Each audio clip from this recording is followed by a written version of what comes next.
Bueno, como comentamos hace unos momentos, esta es la última parte de la introducción. Son 6 partes, una introducción pues larga, pero me parece que es una introducción necesaria por el tipo de libro de carta que vamos a estudiar, que es la carta a los romanos.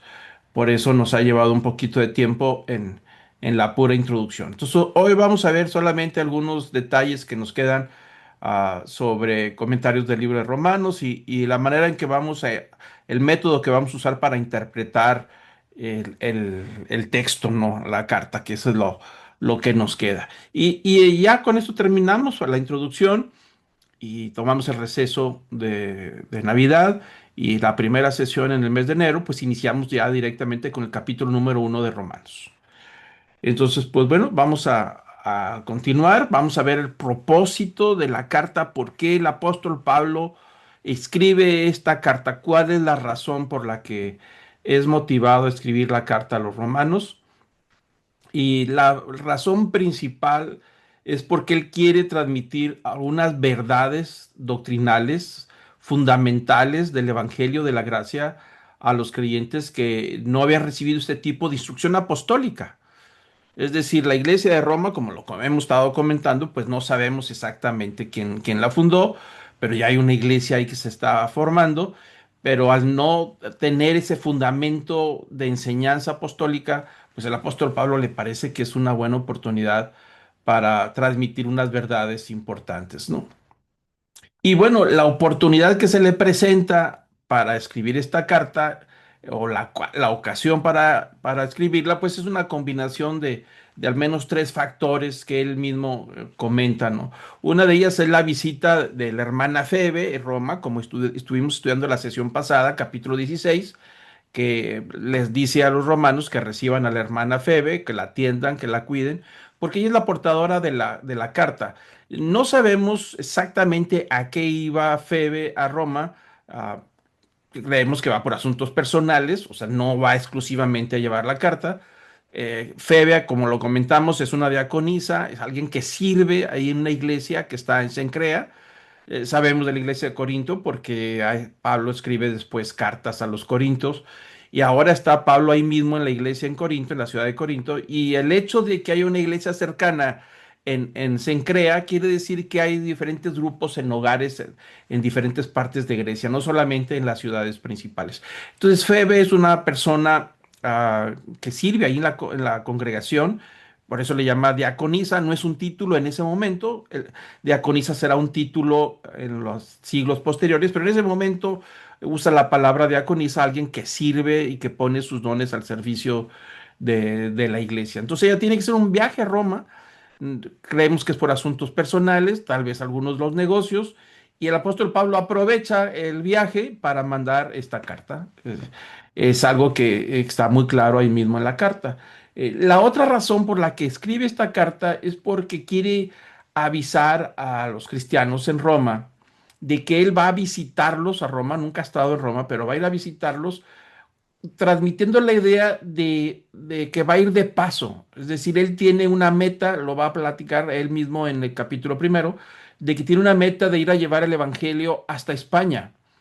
Entonces él desea en su viaje a España, pues llegar a Roma y tener un tiempo de descanso ahí y por supuesto tratar de poder reunir algunos fondos, algunos apoyos económicos para él continuar su viaje a España.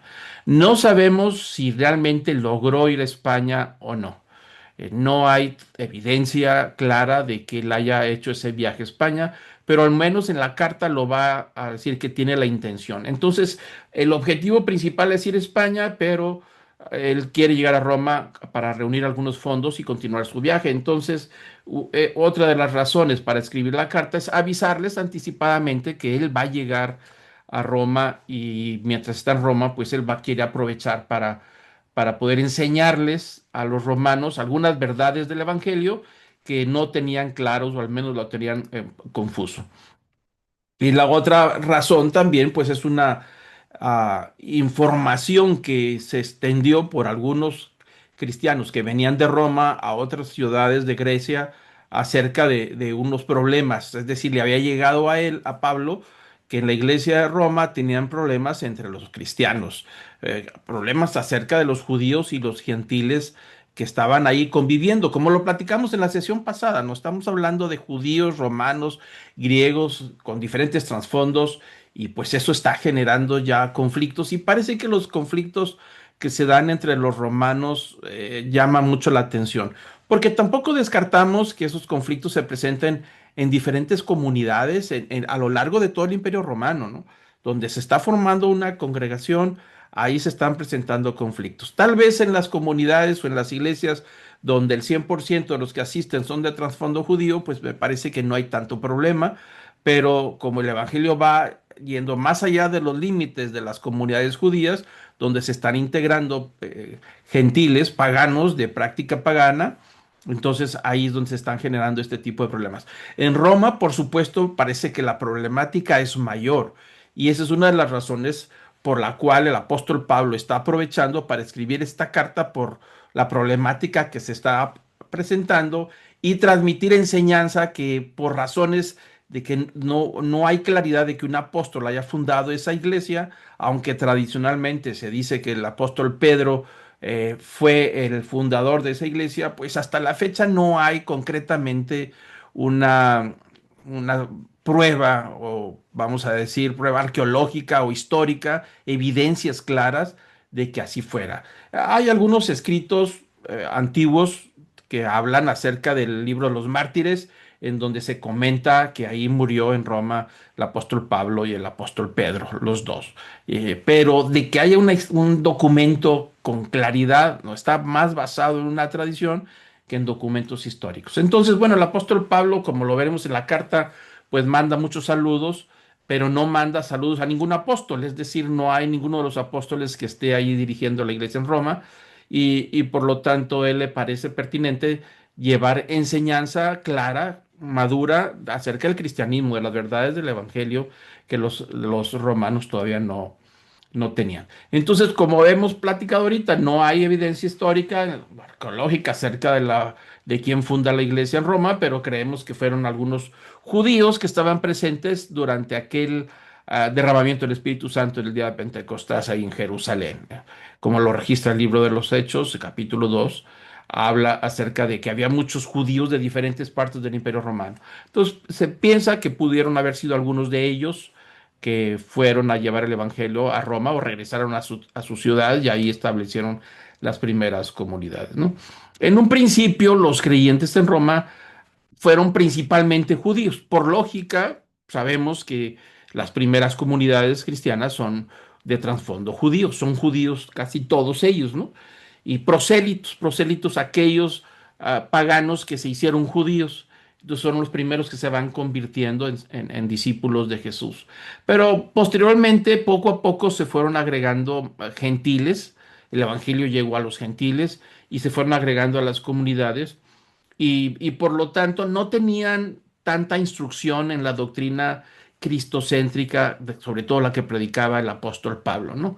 Entonces simplemente entendían el Evangelio como recibir al Mesías, y pues caían en muchos errores o interpretaciones, o en muchas ideas que venían arrastrando de sus diferentes trasfondos, y principalmente la perspectiva judía, que era la mayoría de las comunidades. Los judíos son los que dominan, por decir así, en número, y pues vienen con toda esa perspectiva de su trasfondo religioso acerca del tema de la salvación, y eso por supuesto pues genera una serie de interpretaciones equivocadas. Así es que los problemas de la iglesia en Roma se deben básicamente porque los judíos pensaban de sí mismos que eran el pueblo elegido. Es decir, ellos se sentían superiores, como lo comentamos en la sesión pasada.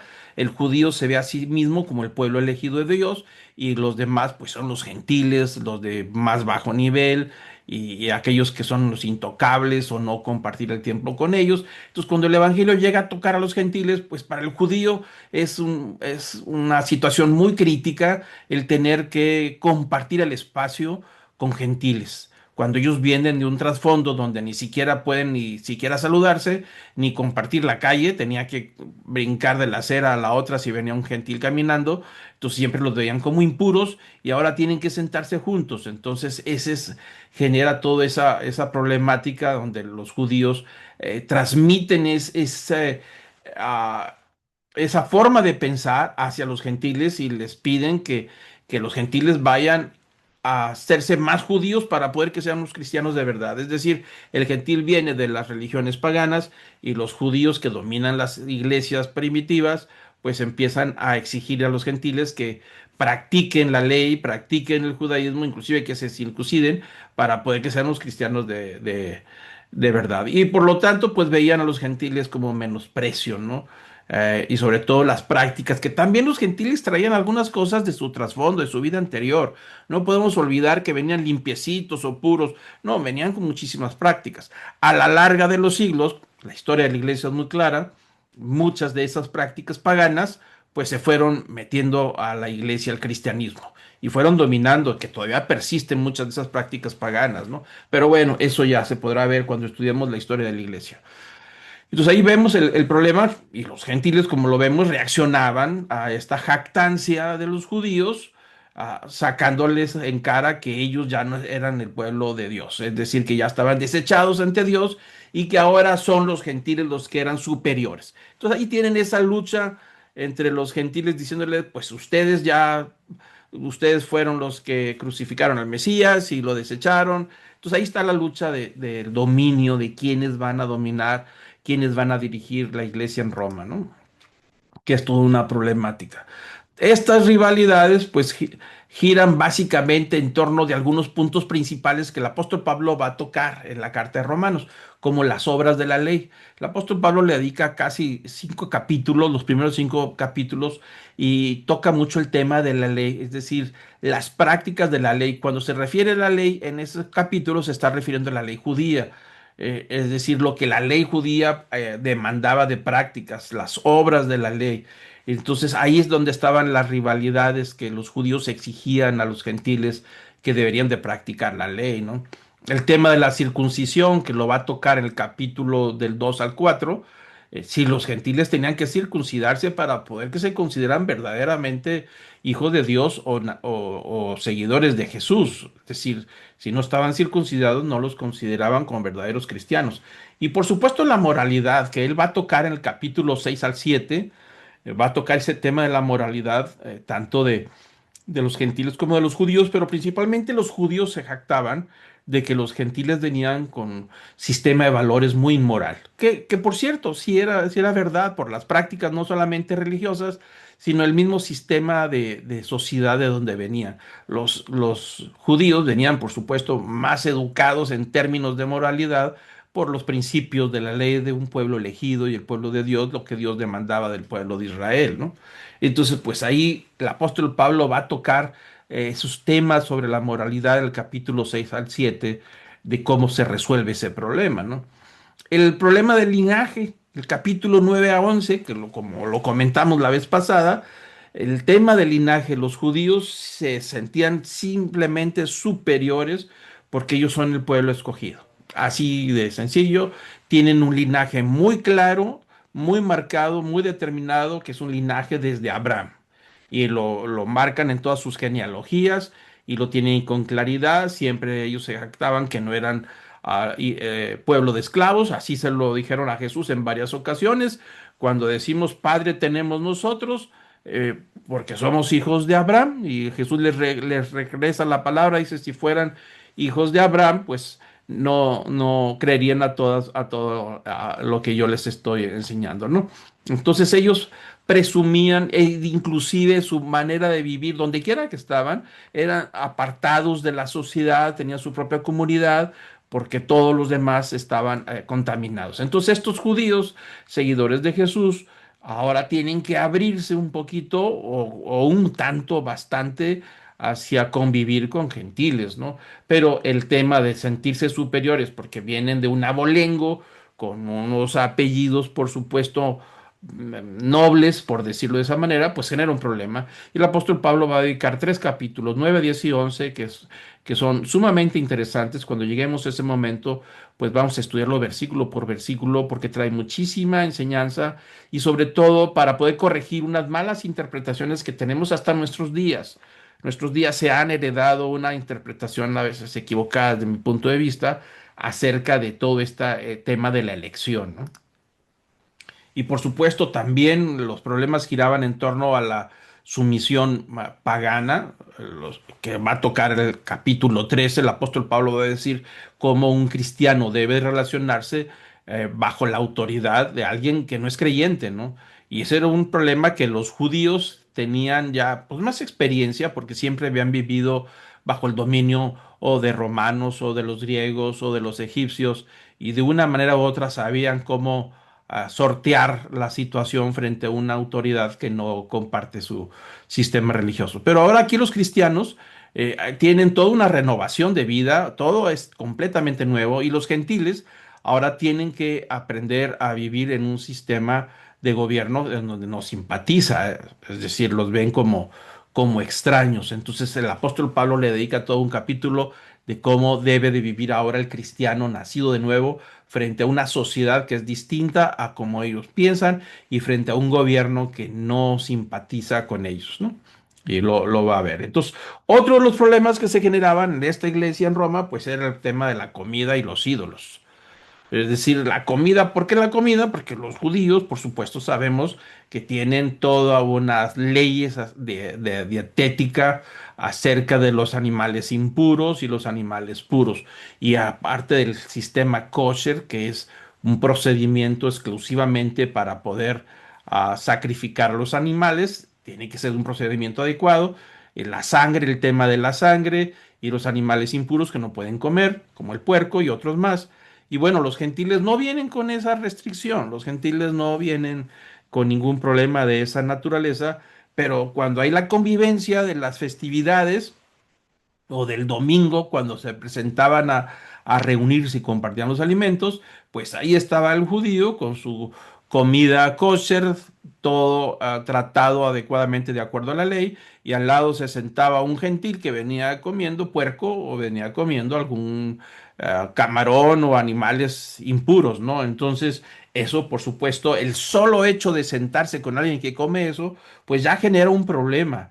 Y también la carne de los ídolos, que ese es otro problema que va a tratar en el capítulo 14 de cómo puede uno convivir o ellos convivir con diferente tipo de persona que piensa distinto sobre los animales, lo que se debe comer, lo que no se debe comer. Por ejemplo, la carne sacrificada a los ídolos que los judíos no comían. Inclusive los cristianos en aquellos años pues, estaban acostumbrados a que toda la carne que se comía en aquel tiempo era sacrificado a algún ídolo. Cuando ibas al mercado, al mercadito a comprar carne, pues ellos decían ahí en los títulos de los mercados, en las mesas de los carniceros, esta carne fue sacrificada a Atenas o esta carne fue sacrificada a Apolos y como fue dedicada a ese sacrificio de carne, bueno, la gente que tenía cierta afinidad a ciertos ídolos compraba esa carne y se lo llevaba y se consideraba como carne contaminada. Entonces algunos cristianos decían cómo es posible que este sería que es cristiano y va y le compra carne el carnicero que le hace sacrificios al dios Apolo o Atenas o a Minerva o qué sé yo. Entonces eso generaba también problemas entre los mismos gentiles y no se diga, por supuesto, con los judíos que tenían todo un sistema de alimentación basada en los principios de la ley para mantener su pureza, ¿no? Entonces había problemas de alimentación, que comer, que no comer. Entonces eso lo toca el apóstol Pablo, por supuesto, en el capítulo 14, que lo vería más adelante. Entonces, en términos generales, la situación de la iglesia en Roma siempre fue bastante alentadora, es decir, era muy reconocida entre los círculos cristianos de una iglesia fuerte en el sentido de ánimo y todo, pero débil en la parte de la madurez, sobre todo en la madurez intelectual, del conocimiento del cristianismo y por supuesto la idea de que si estaban desarrollando todo un sistema de convivir moralmente y espiritualmente. Así es que dejaba muchas cosas que desear, les faltaba avanzar a ellos, aunque tenían fama de que su fe era fuerte, ¿no? Pero faltaba llevarlos a la madurez. Así es que había una necesidad de instrucción respecto a las promesas de Dios para con Israel. Es decir, los gentiles tenían que aprender a madurar y entender al pueblo de Israel, porque había sido el pueblo escogido y Dios había dado una serie de promesas a Israel. Y entonces había que enseñar a los gentiles de cómo tratar al pueblo de Israel, o al menos a los que venían del pueblo de Israel. Así es que, de cierta manera, uno de los propósitos de la carta a los romanos, pues es dar esta información, esta instrucción, como lo comentamos, le dedica 3 capítulos, capítulo 9, 10 y 11, que vamos a estudiar al detalle. Y por supuesto, había que traer más luz y claridad sobre los alimentos puros contra los impuros, algo que también pues ya comentamos. Así que también esa luz es ricamente aportada en los capítulos 14, capítulo 14 en adelante nos trae claridad sobre ese tipo de situaciones y no hacía falta también información, sino la exhortación, es decir, invitarlos a una madurez, a cómo convivir frente a una sociedad que no es discípulo de Jesús, cómo convivir con un grupo de cristianos que vienen de un trasfondo totalmente distinto, cómo tolerar ciertas cosas que para uno son importantes, para la otra no es. Entonces, toda esta carta va a traer todo este tipo de instrucciones para llevarlos a esa madurez y a esa obediencia y sobre todo cómo obedecer la autoridad civil. Esa es una problemática que vamos a tocar cuando llegue ese momento, ¿no? Sobre todo cuando el cristianismo empieza ya a tomar forma, en donde hay un crecimiento fuerte y que va llegando a niveles desde la casa imperial, como lo vimos en el capítulo 16, ¿no? Que había cristianos esclavos que estaban en contacto con las altas esferas dominantes, los líderes importantes de Roma. Entonces eso marcaba un crecimiento muy rápido y eso pues ya está afectando sobre todo al César porque en el cristianismo pues Jesús es el Señor. A él se le entrega todo y en la religión romana pues el emperador es el Señor. Es decir, él es el pontífice máximo, la autoridad superior y todos tienen que rendirle esa adoración, por decirlo así, al líder principal que es el César, el emperador romano, ¿no? Entonces ahí había que enseñar cómo convivir, cómo vivir. Es diferente, aunque se parecen las mismas medidas a cualquier cristiano que vivía en cualquier parte del Imperio Romano, pero el énfasis, la intensidad de los enfrentamientos son mucho mayores por ellos tener mucho más acceso y cercanía frente a los personalidades dominantes del Imperio Romano, como los magistrados, como el ejército, los líderes, el mismo César, pues viven en la ciudad de Roma y están en contacto con gente cercana al César. Entonces eso lo complica más. Eso, por supuesto, trae mucho más problemática mayor que la que se ejerce en alguna comunidad de Corinto, como donde está Pablo, que están más lejos de la capital de Roma, y la tolerancia es mayor y quizá el trato es totalmente diferente, aunque la problemática puede ser parecida. Por eso Romanos es muy importante para todos, no nada más para los que viven en Roma, sino para todo el cristiano hasta nuestros días. El libro de Romanos es increíblemente rico en enseñanza para nuestra manera de vivir después de 2000 años. También nos alcanza a nosotros y es lo que vamos a hacer, tratar de sacar toda esta riqueza que ahí trae. Y bueno, para eso nos tiene que llevar a considerar que es importante que nosotros podamos interpretar las escrituras correctamente. Eso es sumamente importante. No podemos nosotros sacar esa enseñanza del libro de Romanos si no tenemos un método de interpretación. Las mismas escrituras demandan que tengamos unas herramientas apropiadas, básicas o mínimas para tener una interpretación correcta. Si nosotros no tenemos ciertos principios básicos de interpretación, lo más probable que podamos interpretar lo que estamos leyendo en forma equivocada. El apóstol Pedro, en una de sus cartas, la segunda carta que escribe el apóstol Pedro, el capítulo 3, versículo 16, dice que en las cuales hay asuntos o temas difíciles de entender, los cuales los indoctos, o sea, gente que no está preparada, que son inconstantes, tuercen, como también las otras escrituras para su propia perdición. Es decir, que si no hay un mínimo de preparación, pues podemos caer en el error de interpretar equivocadamente. Esto es lo que vamos a hacer. Vamos a ir leyendo Romanos versículo por versículo, de uno por uno, y vamos aplicando ciertas reglas de interpretación, ¿no? Hay varios métodos de interpretación. No los vamos a ver aquí todos porque ya vimos un curso aquí en estas clases sobre cómo interpretar la Biblia y ahí debe de estar en YouTube algunas de las clases. Pero vamos a retomar algunos de los principios que vamos a usar aquí en esta carta, ¿no? Así es que hay posturas teológicas, es decir, una postura teológica quiere decir mi opinión frente a ciertas doctrinas, a lo que uno debe creer, a eso le llaman la parte doctrinal teológica, pues algunas posturas teológicas que aunque sean populares tienen errores doctrinales, es decir, hay errores de origen. Y hay errores muy serios hasta nuestros días, realmente. ¿Por qué? Porque hay un método equivocado de interpretación. Uno tiene un método equivocado de interpretar la escritura, pues el resultado que vamos a sacar va a ser mal, va a estar equivocado.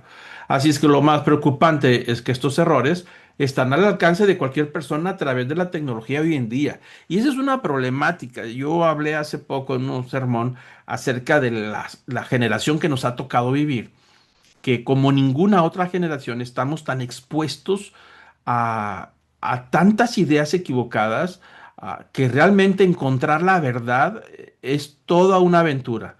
Es decir, el cristiano para sobrevivir en esta generación tiene que tener algunos fundamentos básicos, firmes y sólidos para poder encontrar la verdad. Las redes sociales, el internet está lleno de cualquier tema que se nos pueda ocurrir.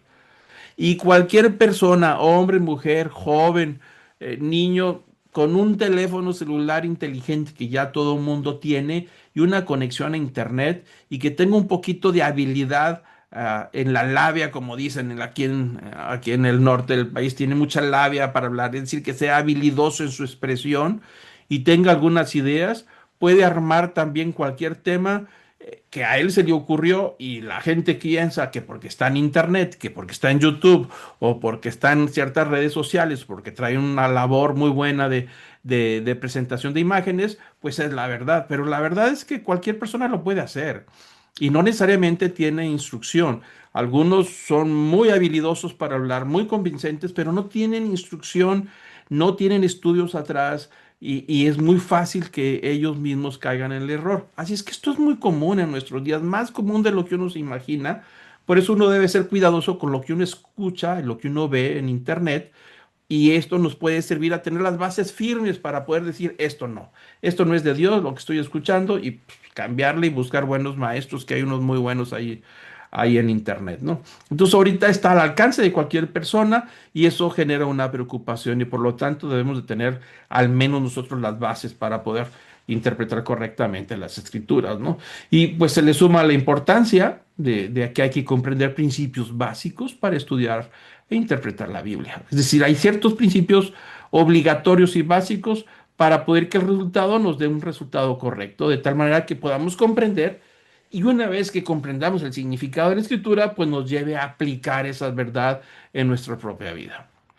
La escritura no puede convertirse en un nutriente para nuestra vida diaria de cómo debo de vivir, a menos que yo haya encontrado la manera correcta de hacerlo. Hay maestros de Biblia, pues hay bastantes muy buenos, pero como cristiano debo tener cuando menos algunas bases, porque la lectura de la Biblia debe ser parte de nuestra vida diaria y poder entender lo que está sucediendo, ¿no? Entonces, por eso eh, tenemos que ver estos detalles y evitar los errores que se cometen cuando interpretamos mal las escrituras. ¿Por qué interpretamos mal la Biblia? ¿Por qué sucede que en ocasiones lo hacemos tratando de sacar el significado de la Biblia y lo interpretamos mal? Bueno, porque podemos tener una postura de una doctrina que mal enseñada desde que empezamos a nuestra vida cristiana. Es decir, desde nuestra niñez espiritual, alguien nos metió una enseñanza equivocada y ahora batallamos para poder sacarla y esa enseñanza equivocada es la que es el filtro con la que nos acercamos a la escritura. Todo lo evaluamos en función a una postura que está equivocada, ¿no?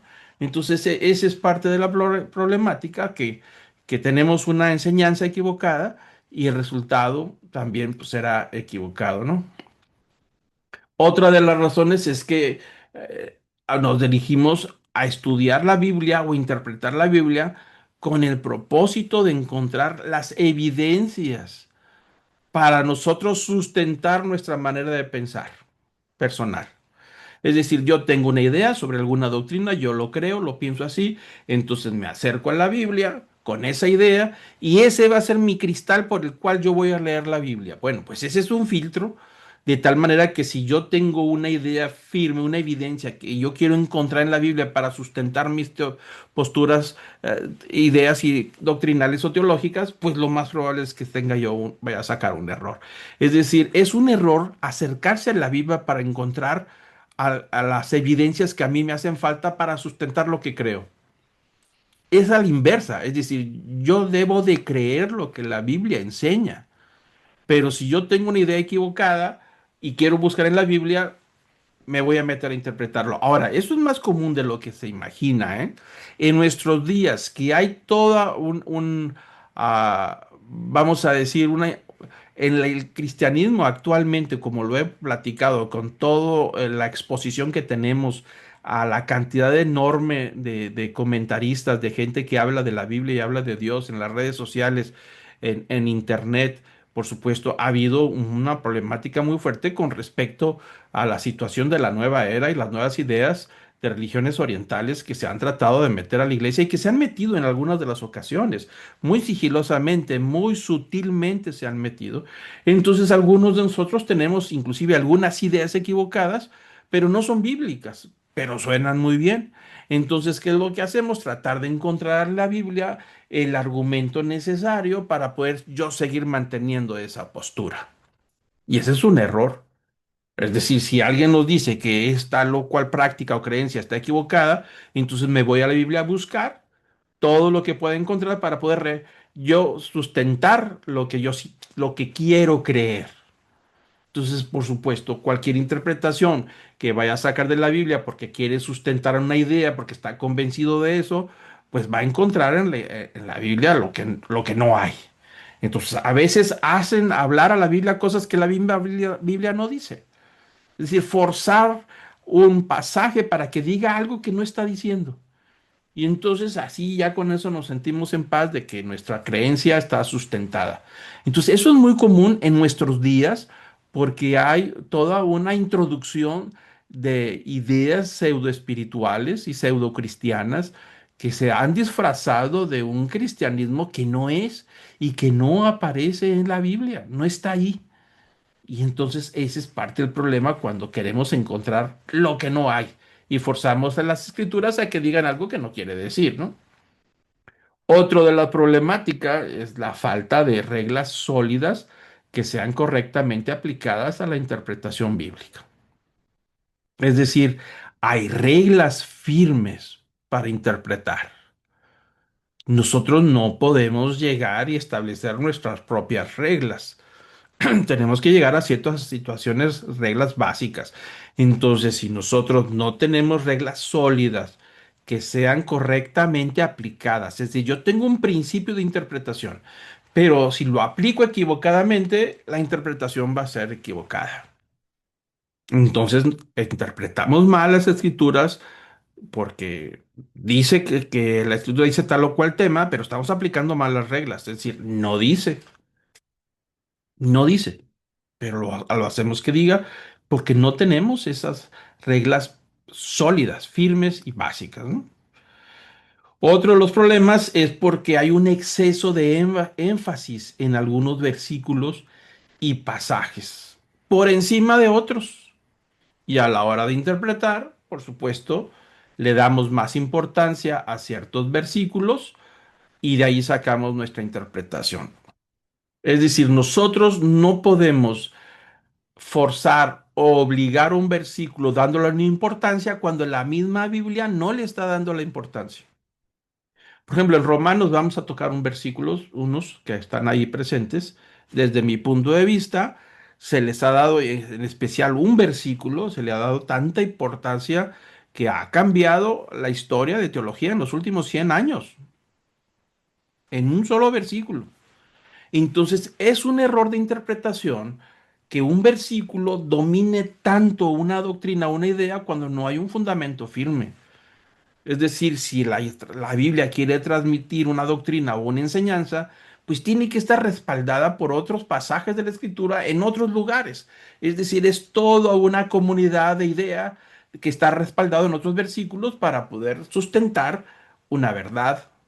Pero yo no puedo hacer énfasis excesivo sobre un versículo o unos versículos y darles una importancia donde la Biblia no le está dando la importancia por encima de otros. Porque a la hora de interpretar, pues vamos a caer en ese error, por supuesto. Perdón.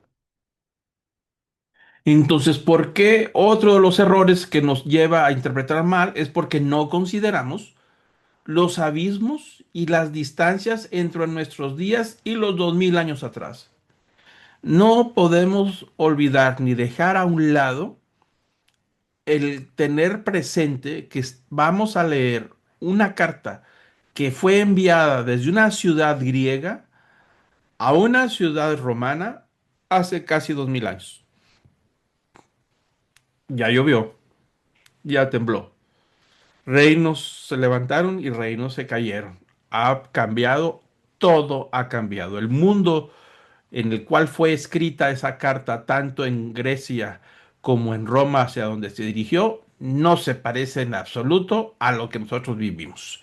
Mucho menos nosotros que estamos más alejados del mundo occidental. Nosotros vivimos en América y vivimos en un país de habla hispana, en donde tenemos distancias totalmente lejanas acerca de eso. Así es que es un error no considerar que hay abismos que se tienen que superar y distancias que se tienen que acortar y recordar que todo esto de lo que estamos hablando, tres grupos principales, los romanos, los judíos y los griegos, imprimieron su influencia cultural, filosófica y religiosa y civil para ir moldeando un cristianismo que en muchas de las ocasiones ese modelaje le vino a hacer daño con los siglos y evitó que se mantuviera un cristianismo más limpio.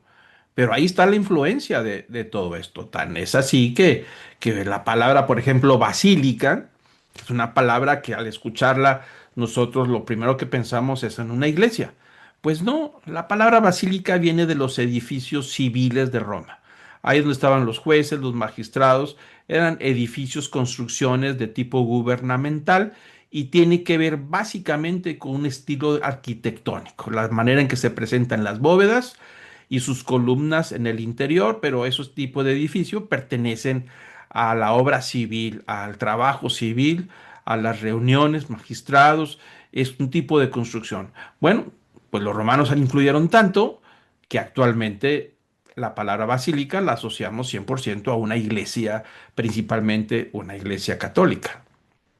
Entonces, ahí nos podemos dar cuenta de la influencia de estos tres grupos que influyeron en el cristianismo y nosotros tenemos que entenderlo y saber en qué manera han participado o dejaron su huella, ¿no?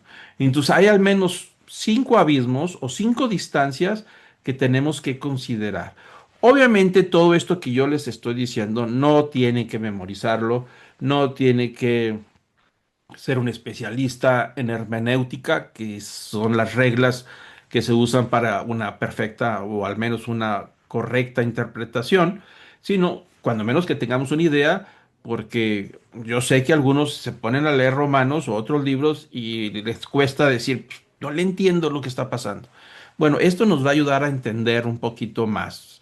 Y a aquella persona que desee profundizar un poco más en el estudio de la escritura, pues le va a servir bastante. Pero al menos cinco distancias, cinco abismos desde nuestra cultura, de nuestro siglo en que vivimos. Hay que hacer un puente hacia los primer siglo cuando el apóstol Pablo escribe esta carta. Ese puente que nos ayuda a llegar al menos en parte, porque 100% no podemos hacerlo, pero ¿por qué? Porque ni somos eruditos, ni mucho menos, pero al menos tenemos las bases para poder sacar la parte principal de la enseñanza y la interpretación. Eso sí lo podemos alcanzar, ¿no? El primer abismo que hay que superar es el asunto histórico. Eso es historia, la influencia de todos estos grupos y hay que superar lo que está sucediendo en los temas de la historia. Por ejemplo, muchos de las primeras, vamos a decir, expulsión de los judíos en Roma, pues fue por el emperador Claudio, que él pensaba que como veía cristianos y judíos juntos, él no hacía ninguna diferencia. Para ellos eran judíos, tanto los primeros cristianos como los judíos y gentiles son los mismos. Ellos no separaba a la iglesia de Cristo del judaísmo, de la tradición regional, ¿no? Entonces, hay bastantes conversiones, como vimos hace un momento, donde gente llega, inclusive el evangelio, hasta las casas señoriales, hasta los palacios, hasta los siervos del emperador, de los magistrados, está llegando el evangelio y para ellos lo ven como judaísmo. Entonces está menguando, por ejemplo, culto al emperador, porque él es el Sol Invictus, el emperador, él es por decir, el pontífice máximo entre Dios y los hombres. Entonces, cuando ya mengua el culto al emperador por causa de estos judíos, que son cristianos, pero para ellos lo veían como judíos, el emperador Claudio los manda a expulsar de Roma, expulsó a todos los judíos.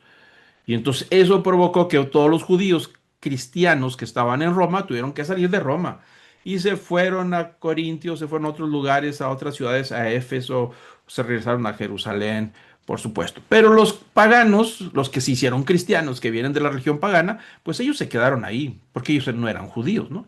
Entonces ya cuando regresan los judíos, que pasó toda esta expulsión, vino otro emperador y les permitió regresar, pues regresan a Roma, a sus casas y todo, y se integran a la iglesia. Para entonces, los cristianos del trasfondo gentil pagano habían dominado y habían crecido. Y eso generó también un problema, porque al principio ellos dominaban los judíos, pero después de esta expulsión, los que dominaban ahora eran los gentiles. Y empiezan las luchas. Estoy tocando un tema histórico para poder entender lo que está pasando ahí con la comunidad cristiana. Así es que es importante, si a alguien le gusta profundizar un poquito, informarse de la historia de los eventos, de lo que pasa en el primer siglo alrededor de todas estas cartas, ¿no? El abismo cultural, otro de los temas que necesitamos acortar, es decir, hacer un puente, tratar de entender lo que es la cultura romana, tratar de entender lo que es la ley romana, la cultura de los judíos y la cultura de los griegos, que son los que más dominaban. Es decir, cuáles son los rasgos culturales de cada uno de estos grupos, sin ni tampoco tener que hablar de los diferentes grupos que son que los persas y que los babilonios y que los venían los bárbaros, los que venían de España, los que venían del norte de África, que pues, todos ellos tienen también sus diferentes costumbres, ¿no? Pero al menos estas son los que más dominan. Entonces había que entender las costumbres culturales, la práctica de la vida social, cómo vivía la gente en aquel tiempo, cuáles eran las costumbres. Por ejemplo, los derechos civiles de la ciudadanía solamente eran de los hombres, las mujeres no tenían ciertos los derechos que ahora, gracias a Dios, ha logrado, los derechos de los niños, que no había, la ciudadanía, las mujeres no lo podían tener, aunque tenían influencia, pero todos esos son rasgos culturales. El asunto de la esclavitud son rasgos culturales. Entonces, todo eso necesitamos poder aplicarlo cuando el apóstol Pablo empieza a hablar sobre ciertos temas, pues saber una diferencia entre lo que es un asunto cultural y lo que ya es un tema de doctrina, ¿no? Poder separar.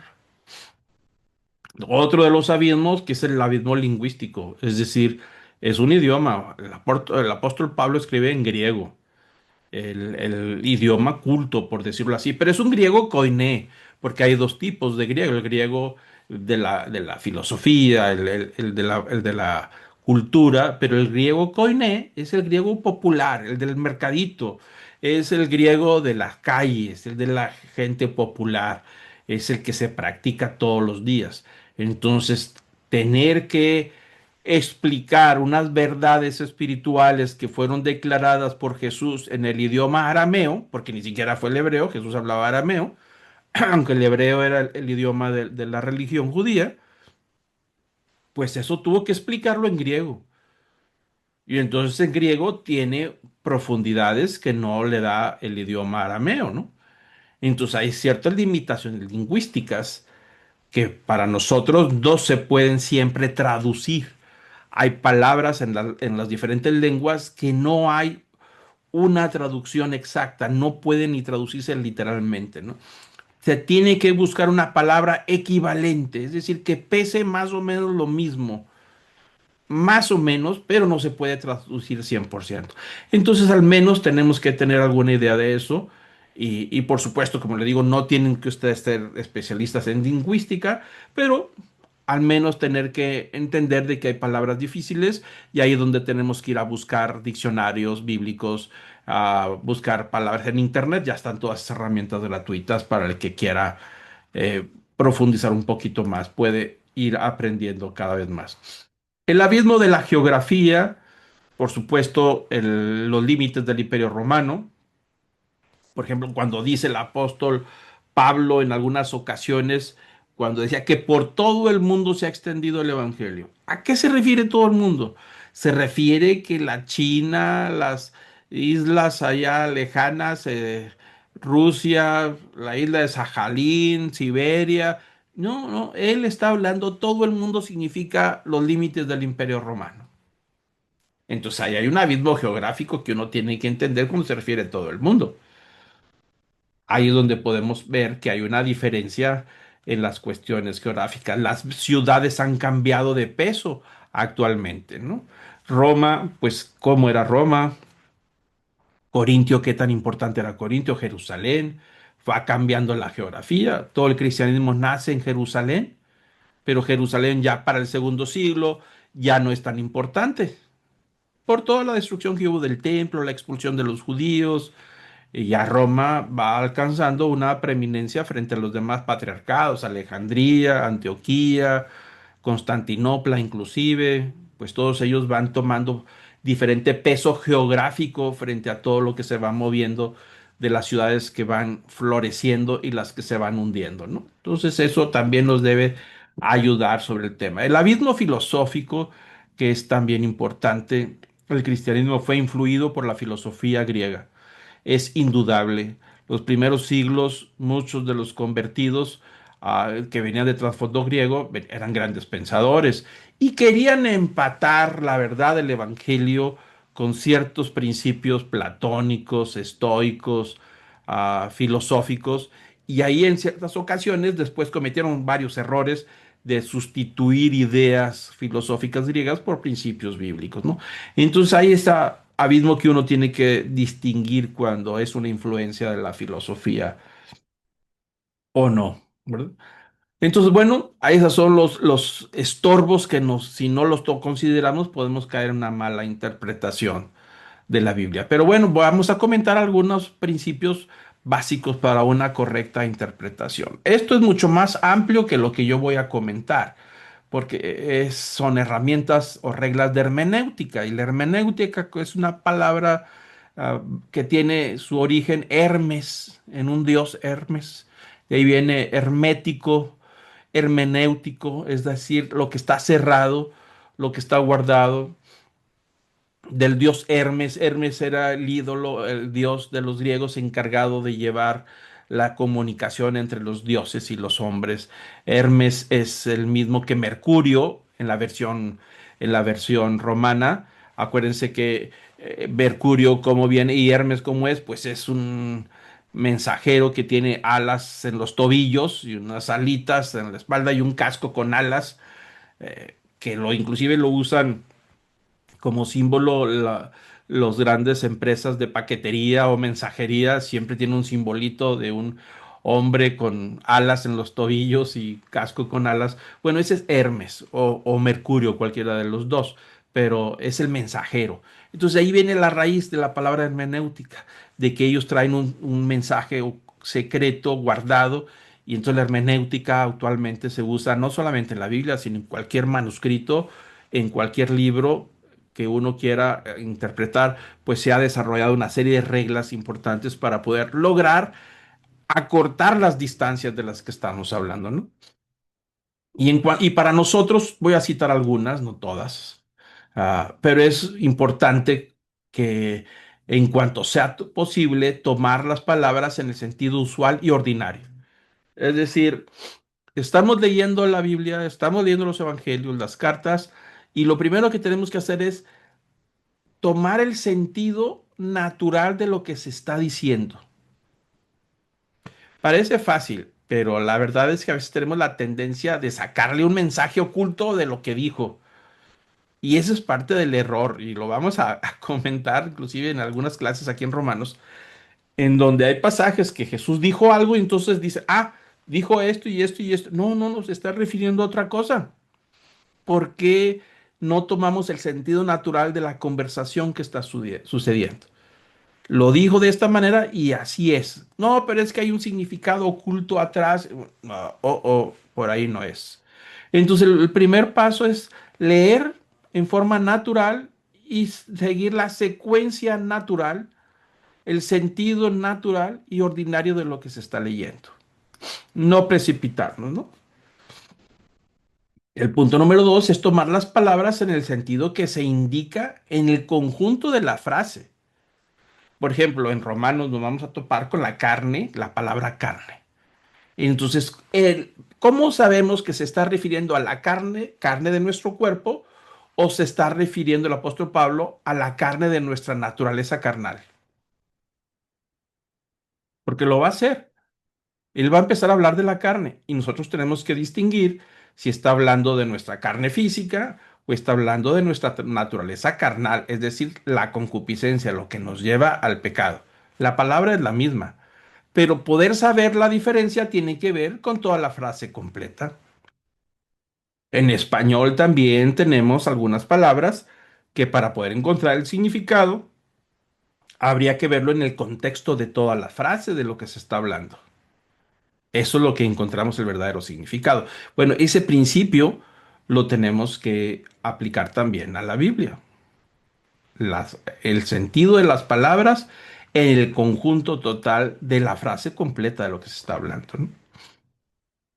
El número tres, es necesario considerar el contexto del pasaje. Seguramente lo han escuchado ustedes en algunos estudios bíblicos, en algunos sermones, porque esto es lo más común que nos hemos encontrado, donde nos topamos. Queremos encontrar de qué está hablando el verdadero significado, no podemos desconectarlo de todo el contexto. Es decir, ¿de qué está hablando?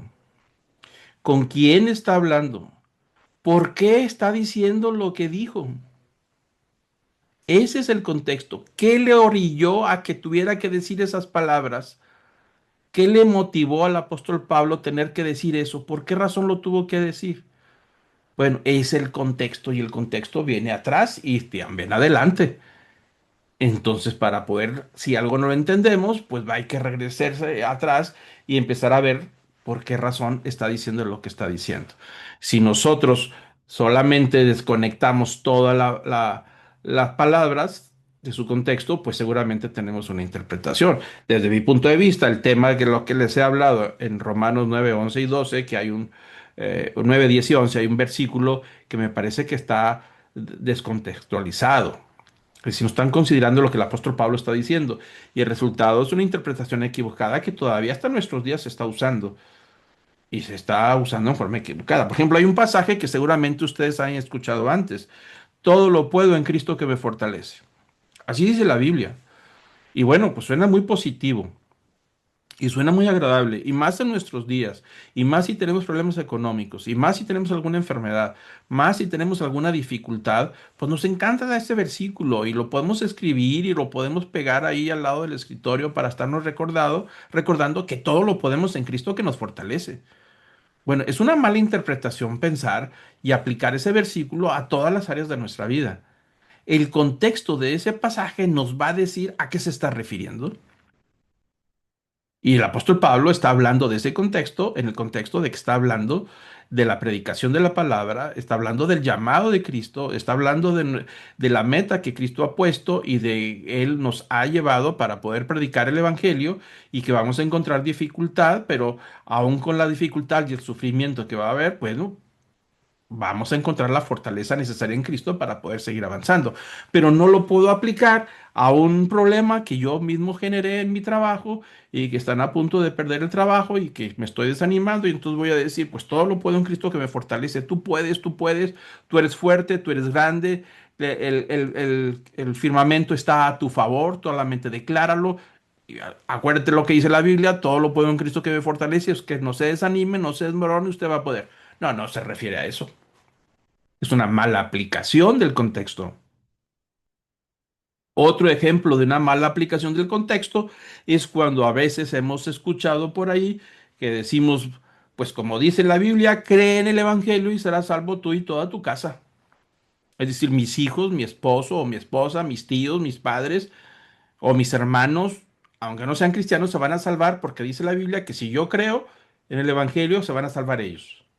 He oído mucha gente decir eso y gente que lo cree, pero es un hecho que está interpretando mal la escritura, porque lo está sacando totalmente de contexto y no se refiere a eso. Y es una realidad. La palabra es muy clara, que el que crea en el Evangelio, pues será salvo. Pero aquella persona que no cree, pues no va a alcanzar la salvación, aunque sea nuestro hermano, nuestros padres, nuestros hijos, nuestros parientes, nuestros amigos, sea quien sea. Entonces decir que cree en el Evangelio y será salva tú y toda tu casa, y entonces decir yo lo creo porque lo dice la Biblia, pues ese es un error de interpretación. Está sacando un pasaje fuera del contexto. Entonces vamos a ver algunos pasajes en Romanos que han sido sacados del contexto y que nos ha llevado a errores. El punto número 4 dice, todo pasaje bíblico debe ser considerado a la luz de los pasajes paralelos. ¿Cuáles son los pasajes paralelos?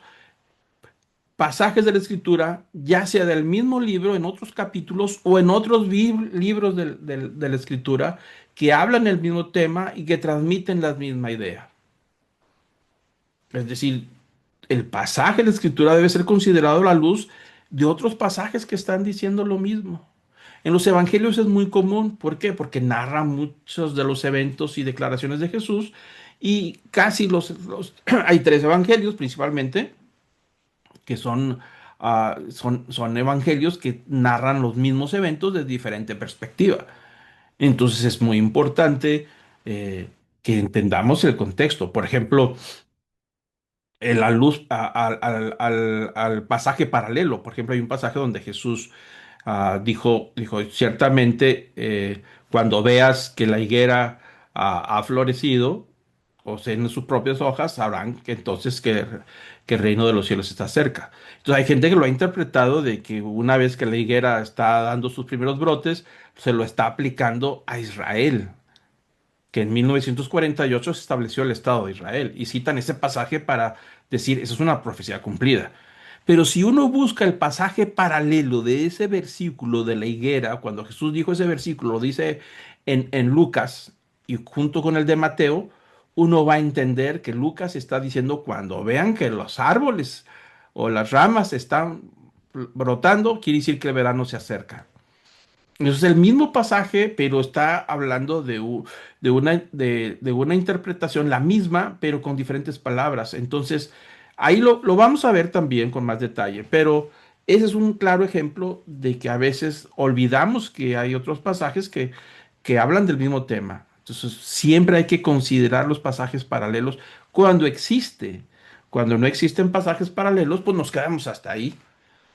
Y vamos a tocar también el tema de pasajes paralelos para poder sacar la interpretación de Romanos.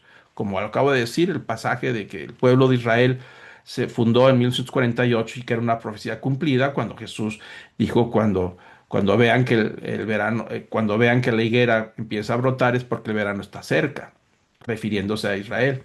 Pero si uno lo lee en Lucas, va a ser el mismo comentario y nos va a dar la claridad de lo que está refiriendo y no se está refiriendo a Israel, se está refiriendo a otra cosa. Pero para poder sacar la interpretación habría que leer Lucas. Pero Lucas usa otras palabras, ¿no? Por decir un ejemplo, ¿no? El punto número 5, hay un principio de armonía. Todo pasaje debe ser interpretado de acuerdo a la enseñanza general de la palabra de Dios. Es decir, nosotros no podemos sacar una enseñanza que va contraria a la enseñanza general de la misma Biblia. Eso no se puede. Es un error sacar un pasaje que va en contra de lo que va enseñando Jesús. Y ahí es donde también tocamos el tema que veremos en el capítulo 9 y 10. Para poder interpretar algunos pasajes necesitamos irnos a los evangelios y entonces ver qué es lo que Jesús dijo sobre ese tema y entonces las interpretaciones modernas han sido equivocadas porque han interpretado una enseñanza que va contrario a lo que Jesús dijo. Y ahí lo vamos a tocar. Jesús dijo algo totalmente contrario a lo que se está interpretando en el libro de Romanos. Entonces no puede ser. Eso es una regla equivocada de hermenéutica. Yo no puedo interpretar un pasaje y sacando una enseñanza que es contraria a lo que Jesús dijo. Entonces esa parte no lo podemos nosotros brincar para poder encontrar. Y lo vamos a ver con más detalle en su momento, ¿no?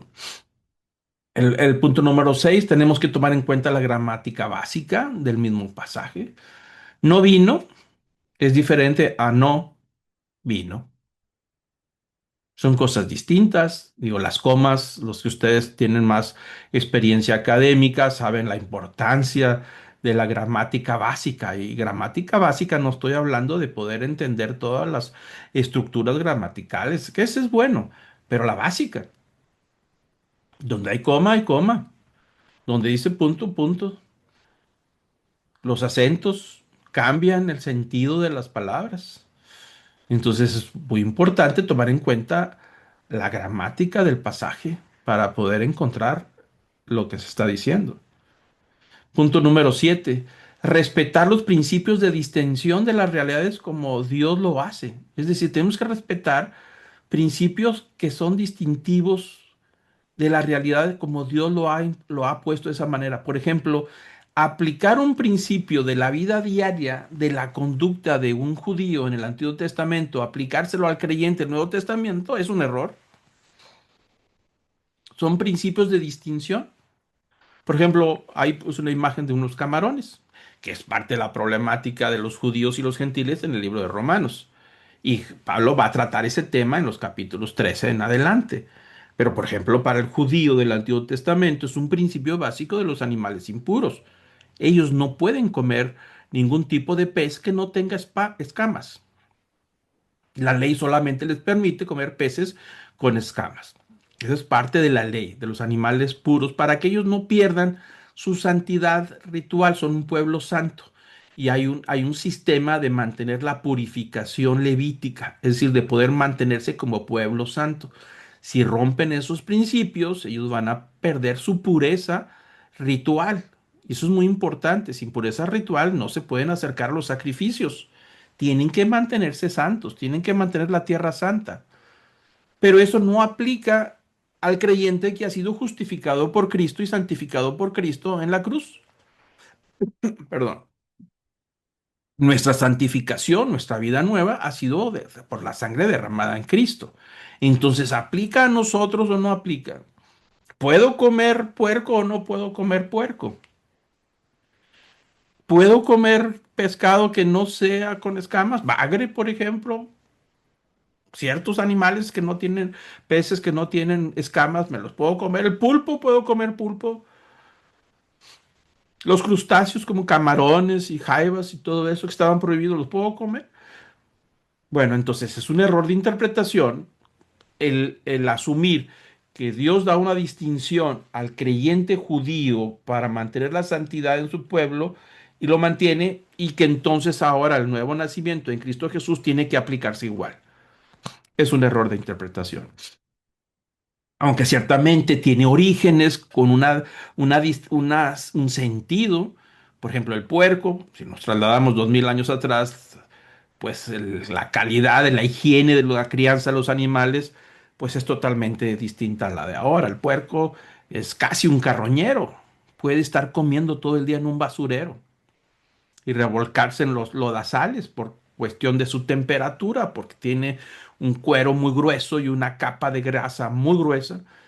Entonces eso lo ayuda a mantenerse fresco, pero come entre la basura y puede comer hasta animales ahí muertos. Es un hecho que es un animal que viene con muchas enfermedades y contaminadas. El camarón no es más que, es un carroñero de los mares. Yo sé lo que estoy diciendo. Hay gente que le encanta el camarón, buenísimos, riquísimos, bien preparados y más empanizados con coco. Es una ricura. Pero son animales hechos para purificar los mares. Se encargan de estar purificando las aguas, absorben los contaminantes y absorben, algunos le dicen cucarachas de mar, no lo sé. Pero en aquel tiempo, por supuesto, estaba prohibido por cuestiones de limpieza y de salud. Pero ahora las granjas de camarones son totalmente distintas. Entonces hay un sentido en la escritura, sí hay un sentido, pero debemos de entender y no podemos aplicar las cosas. Por ejemplo, va a hablar de ese tema el apóstol Pablo. Cuando lleguemos a los pasajes, en el capítulo 13 va a hablar de que si podemos comer o no podemos comer. La ley dice esto, y nosotros sí podemos o no podemos.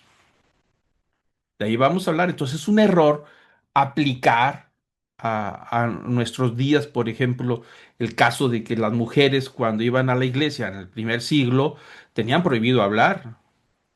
Eran cuestiones culturales, ¿no? Ahora, 2000 años después, ¿no deben de hablar? Bueno, de eso hablaremos también. El punto número 8, principio de la primera atención. Ese es un tema muy interesante de interpretación bíblica. Es decir, las primeras palabras de algo, de un tema, cuando aparece por primera vez, las primeras palabras determinan el sentido de la interpretación futura de lo que vamos a encontrar. Por ejemplo, el principio de la primera atención en Lucas 2:49 son las palabras que Jesús dijo a José y a María. En Lucas 2 está registrado cuando Jesús cumplió los 13 años y fue al templo para celebrar la Pascua, se fue con sus padres, venían de Nazaret, viajaron en caravana con toda la comunidad que viajaban juntos a Jerusalén para celebrar la Pascua ahí, como demandaba la ley. Entonces ellos venían en grupos, porque viajaban en grupos por cuestiones de seguridad y todo eso. Entonces venía José y María y Jesús tenía algunos 13 años y van a la Pascua y ya terminaron la Pascua en Jerusalén, estuvieron varios días ahí y luego se regresa ya el grupo que venía de Nazaret, todos juntos en caravana y van todos en filita ahí y de repente María se da cuenta dónde está Jesús y pensó a andar con José ahí atrás, ha de venir. Y José dijo, ¿dónde está Jesús? Y pensó que a lo mejor iba con María, pero después de un recorrido se dan cuenta que no estaba ni con uno ni con otro. Entonces tienen que regresar, dejar la caravana ir.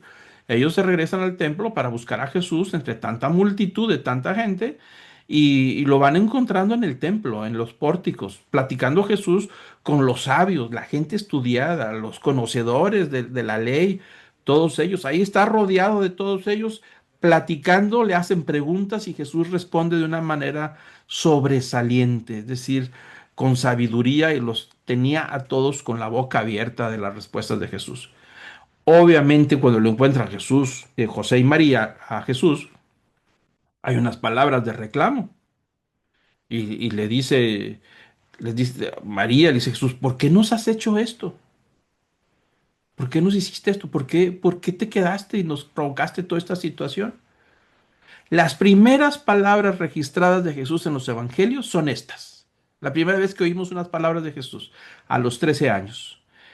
Esas son las primeras palabras. Jesús les responde y le dice, estar en los negocios de su padre, que era necesario estar. Ahí, con esas primeras palabras, está dando toda la clave de su ministerio y a lo que había venido y cuál era el propósito de llegar en forma humana, tomar un cuerpo humano. Entonces es un principio de interpretación. Cualquier tema que estemos estudiando, necesitamos irnos a las primeras ocasiones en que aparece el tema. Esas primeras palabras va a darnos luz y claridad y la clave para interpretar el resto de lo que queda del tema en los futuros pasajes de la escritura. Entonces es un principio importante que casi nunca se aplica. Pero esas son las primeras palabras de Jesús. Dijo, que no saben, les dice a José y a María, que en los negocios de mi padre es necesario estar. Esas primeras palabras determinan la clave de todo su ministerio y de toda su misión a lo que él había venido, ¿no? Vamos terminando. El método de interpretación que vamos a usar en la carta del apóstol Pablo, hay otros más que no los voy a tocar porque no es el tema, pero al menos tener alguna idea. Vamos a usar el método gramático histórico, es decir, nos vamos a basar en leer el pasaje, en entender su gramática y entender el contexto histórico de lo que está sucediendo. Algo que ya hemos hablado en la introducción. Por eso la introducción fue larga para dar las cuestiones históricas, culturales del apóstol Pablo, de los romanos, los judíos, los griegos, todos. Esta es la parte histórica, cultural, gramática para que nos ayude a interpretar. Entonces vamos a usar ese método junto con el método inductivo, que es un método muy bueno. Hay otros, pero esto me parece que son muy buenos. El método inductivo nos lleva con preguntas. Observar el pasaje. Lo primero que hacemos es observar el pasaje, entender lo que significa en forma básica, natural, las palabras, entender el contexto, lo que hablamos hace unos momentos, qué es lo que dice el pasaje y cuál es el contexto. Y luego nos lleva a la interpretación, qué significa, quién es la audiencia original, que ya platicamos, quiénes son los que están en Roma, qué tipo de personas eran, ya lo vimos, esto nos va a ayudar a entender bien el pasaje para poder entender lo que el autor quiso comunicar cuando escribió el texto, antes de poder hacer aplicaciones personales. Entonces el método inductivo nos lleva a esos tres puntos: observación, la interpretación, y el punto final es la aplicación, es decir, de lo que yo observé, interpreté y saqué, cómo lo puedo aplicar yo a mi vida. Que al final es el objetivo de todo estudio de la Biblia. Nosotros no queremos estudiar el libro de Romanos solamente para volvernos expertos o conocedores. Y no, no, no. Es para entender estas verdades doctrinales que el apóstol Pablo quería enseñar a los primeros cristianos en Roma, que estaban inmaduros y que estaban incompletos porque ningún apóstol les había enseñado las verdades cristocéntricas. Estaban a medias, por decirlo así, por no tener el contacto necesario con los líderes principales, que son los apóstoles, ¿no? Entonces, ¿cómo voy a aplicar eso de Romanos de 2000 años, aplicarlo en mi vida actual? Eso es lo que tenemos que hacer. ¿Cómo se aplica? ¿De qué manera se va a aplicar? ¿Y cuáles sí y cuáles no? Entonces, es una combinación que vamos a estar estudiando. Lo vamos a ver de esa manera, siempre con preguntas, para poder llegar el objetivo final. El objetivo final de la interpretación es encontrar el sentido original, es decir, tratar de lograrlo, qué es lo que el apóstol Pablo quiso decir, qué es lo que los romanos estaban entendiendo, y entonces hacer un puente desde ese contexto a mis días, a 2000 años después, para poder yo encontrar la aplicación contemporánea. Tenemos que construir los puentes, por los abismos que hablamos ahorita en las distancias. Ese va a ser nuestro objetivo.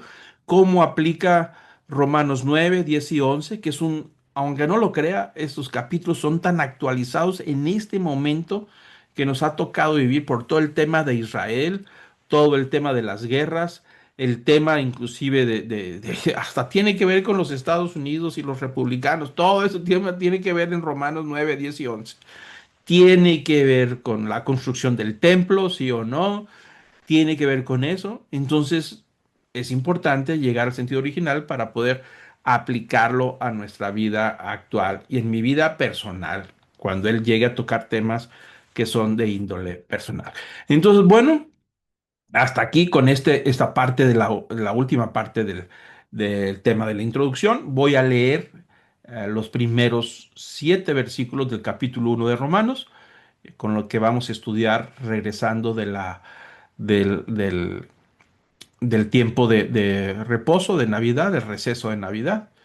Y voy a leer solamente este pasaje y luego lo estudiaremos ya todo el capítulo 1, entrando en el mes de enero. Entonces dice así, capítulo 1: Pablo, siervo de Jesucristo, llamado a ser apóstol, apartado por el Evangelio de Dios, el que él había prometido antes de sus profetas en las Santas Escrituras, acerca de su Hijo nuestro Señor Jesucristo, que era del linaje de David según la carne, que fue declarado Hijo de Dios con poder según el Espíritu de Santidad, por la resurrección de entre los muertos, y por quien recibimos la gracia y el apostolado, para la obediencia a la fe en todas las naciones por amor a su nombre, entre los cuales estáis también vosotros, llamados a ser de Jesucristo. A todos los que estáis en Roma, amados de Dios, llamados a ser santos. Gracia y paz a vosotros de nuestro Padre y el Señor Jesucristo. Entonces, bueno, terminamos con la introducción, esta larga introducción. que tiene como propósito acercar estos abismos, estas distancias y crear unos puentes entre lo que se escribió y entendieron en el primer siglo y lo que nos corresponde a nosotros sacar el sentido de lo que se escribe y aplicación en nuestra vida diaria. Es una tarea que requiere de la intervención del Espíritu Santo, de estar atentos. Es una tarea de dedicación, por eso le vamos a dedicar tiempo a estos capítulos. Vamos a irnos versículo por versículo, por temas. Es decir, hay partes donde un solo versículo nos va a llevar quizá toda una clase, o a lo mejor hasta más, no lo sé. Pero hay versículos que tienen tanta información y que han generado discusiones, han generado luchas de opiniones y que por supuesto pues hasta nuestros días todavía están presentes estas luchas de opiniones y cómo nos afecta, en qué postura estamos, si debemos estar o no. Pero bueno, no nos vamos a concentrar tanto en las discusiones, sino más bien en lo que entendemos de acuerdo a las reglas que vimos hoy. ¿Qué es lo que dice el pasaje? Y qué habla de mí y cómo yo lo puedo aplicar. Así es que, bueno, espero que toda esta introducción sea de bendición. Tenemos todo este resto del mes de diciembre para leer Romanos. Yo les voy a mandar una lista de algunas palabras que si tienen la oportunidad del documento que nos mandó la hermana Celis, hay un documento de varias versiones de la Biblia, lo pueden imprimir, inclusive subrayar palabras que yo les voy a mandar que cuando lean pueden subrayar en su Biblia las palabras para poder ir conectando los temas que nos va a ayudar bastante. Así es que bueno, terminamos con este tema y yo voy a pedir que inclinemos nuestros rostros, cerremos nuestros ojos para dar gracias.